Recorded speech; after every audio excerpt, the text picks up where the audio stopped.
Papelada, a gente meteu fita crepe ali, fita crepe numa outra nave ali.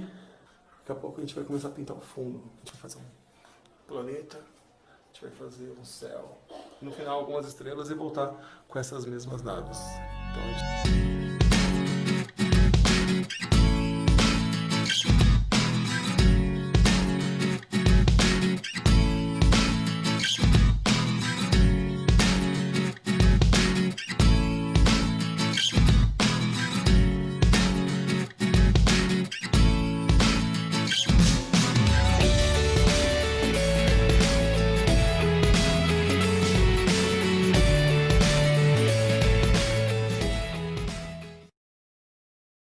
Aqui eu tô grudento. A gente tá aqui no quarto, ao chão.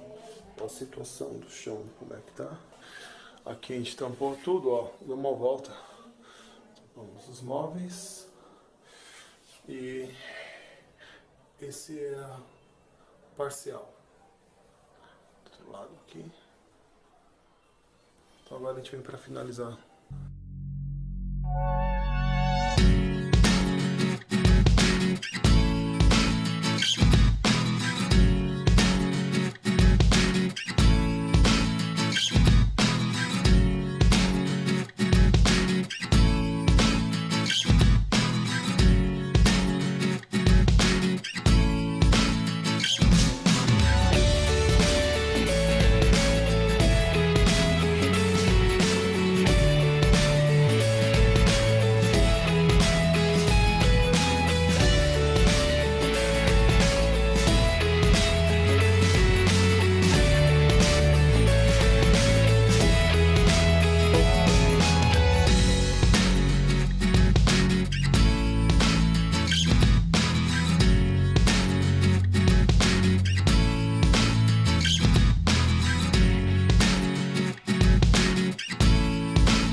terminado.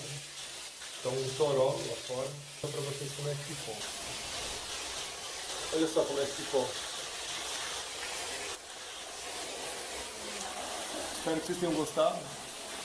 E a gente vai colocar vídeos novos aí daqui pra frente.